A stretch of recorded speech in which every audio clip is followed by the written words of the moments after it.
Hey all, quick little video on the chapter 4 and 5 assignment. I couldn't find the greatest of questions, and I didn't think a Wiley assignment was great for building a financial statement, but for the sake of some review, I used this one. So the chapter 4 one, we're basically working on an income statement. It's starting at once the total net revenue.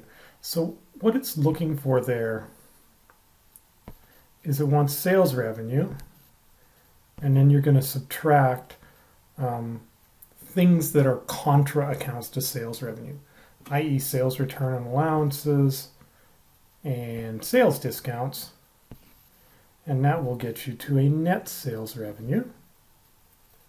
And then you're going to add, there's some other miscellaneous revenues you'll see up there just by the titles, and that'll get you your total net revenue. Okay, so again, I'm not sure the practicality of it, but terminology-wise, sales revenue minus contra accounts like returns and allowances, discounts, etc. gets you your net sales revenue, and then your miscellaneous other revenues to get total net revenue. Part 2 now wants an income statement, and it's going to start with that net revenue number, and then it's going to get into your expenses. Grab the expenses from the account above. Everything except income tax, this is done in the format I would expect you to do. So you're going to get total expenses, and then you're going to get income before income tax.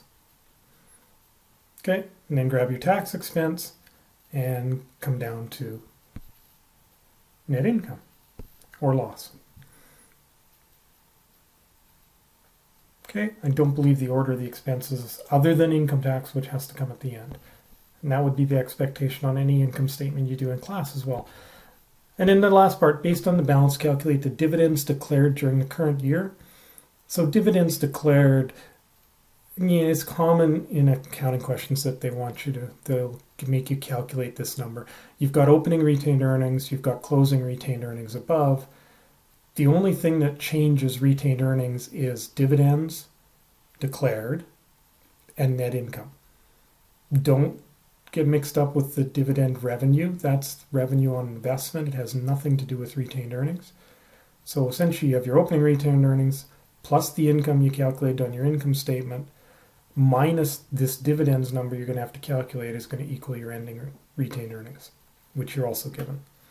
So hopefully you can stumble through that math. It's a good exercise to do because students struggle with that whole retained earnings.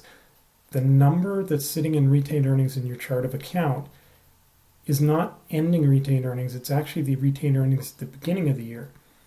And when you go to do your balance sheet and put retained earnings on it, it includes income and it includes a reduction for any dividends. Okay. Oops. Didn't want that. I wanted that.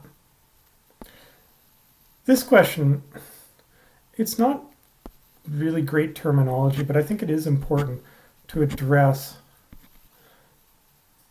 Well, the classification is good. So are these things current liabilities, other assets, et cetera, et cetera? It's important when you're building balance sheets that you classify things correctly, because that is a requirement of a statement of financial position, not a balance sheet. Same thing, but did you put it in the right classifications and you classify it?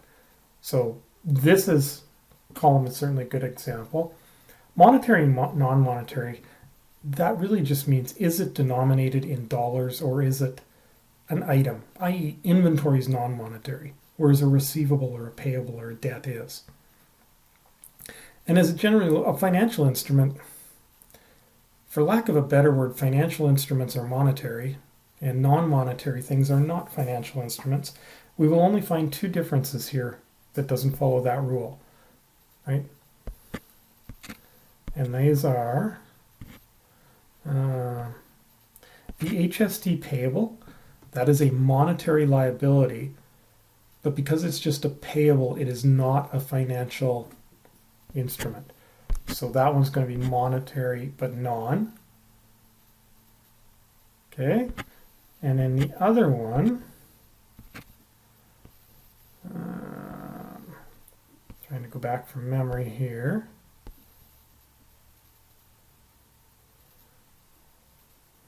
is one that is non-monetary, but is a financial instrument. Oh, the investment in associate. That is not monetary in that it's going to be measured on the equity method, so it's not a straight dollar amount, but it is a financial instrument. Everything else, you should be able to understand monetary versus non-monetary. As a general rule, everything that is monetary is a financial instrument, except for the couple of exceptions I just gave you. And everything that's non-monetary is not a financial instrument, except for that exception I gave you. So, you might have to do a little bit of guessing in this one, but it should be relatively straightforward. And I think the biggest thing to learn out of it is that classification column. That's important. Okay, that is the last Wiley Plus assignment for Accounting 209. Hope it goes okay. You know how to get a hold of me if you have any questions.